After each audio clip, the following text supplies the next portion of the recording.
negative, even the VHS copy, wala talagang audio. Ganun po ba talaga yung treatment? So, Lady, ano pang natatandaan niyo?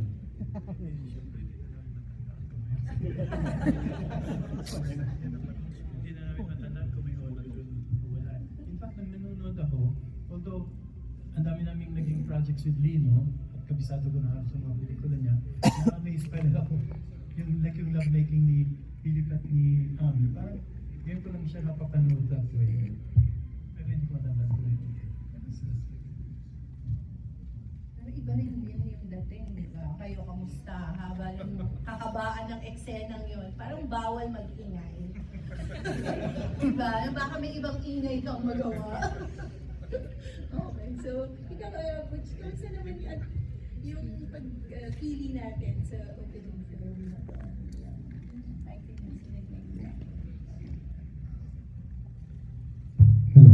Pinaalad kami na gusto kami ni Sir Donel na wala nung na-discover siya. So we really wanted to have a very significant film to open sila this year. And actually kahit naman ay palabasan ng MDC, hindi namin siya. Ang purpose kasi namin, aside from the screening tonight, isinama namin siya sa week-long schedule. So we wanted more people to view it at ang usap namin sa MDCP bago ilabas sa other platform. Tinanong natin how it would perform. Kasi kung okay siya, mapaabutan sa ibang lugar sa mundo.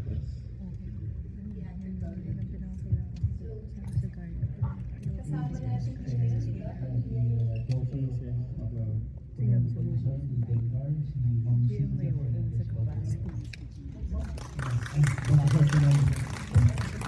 Greatest legacy ng Lady Park. And anong film niya yung nagsusot din sa personality ni Sir Dengar?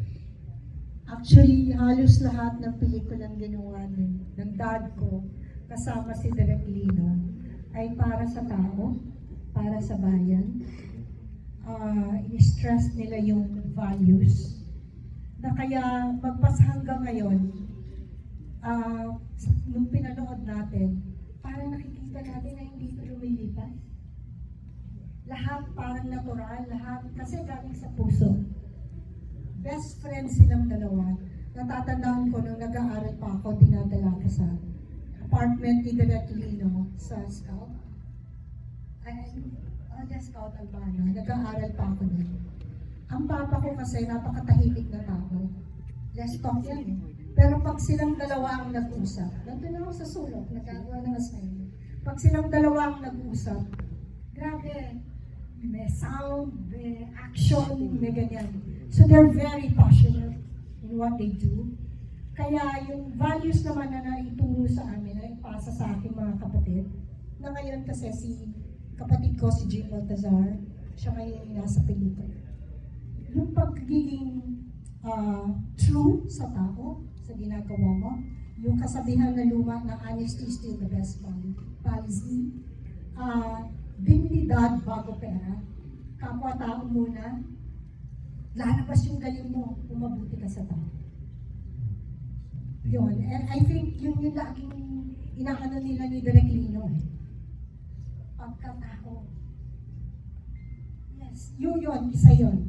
Ang sabi ng papa ko, ang buhay, bago ako pumasok sa pelikula, ang sabi niya, ang buhay, circle yan.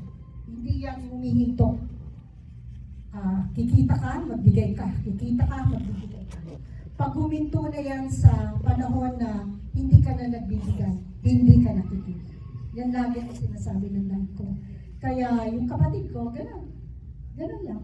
Eh, yung CMB Nod, yung company na isa yan sa legacy na iniwan ng dad ko, hanggang ngayon nandyan pa rin. So ngayon, yung ano naman ng CMB, kami yung board of directors, yung kapatid ko, siya yung nagpapatakbo, na kailangan you always have to give back para magtagal ka. So yun yung legacy. At kung nakapunta sila sa Mowell Fund, di ba? Yung theater doon, Dencar Theater. Yun yung pagbibigay parangal kay Dencar ang cinematographer na maraming pelikula ng ginawa. Kaya po hanggang ngayon, no, 1970 1976 yan, bata pa ako hanggang ngayon. Binibigyan pa ng pagpapahalaga, binibigyan pa ng tribute. Isa yun sa pinakamalaking bagay para sa aming pamilya. At ito yung pagkakataon na nagpapasalamat kami sa industriya.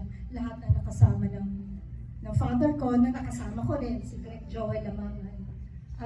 Maraming salamat po sa pagpapahalaga. Yan po ang nagbibigay sa amin ng lakas ng loob at hanggang ngayon sa aming kumpanya na maibalik po ito sa inyong lahat.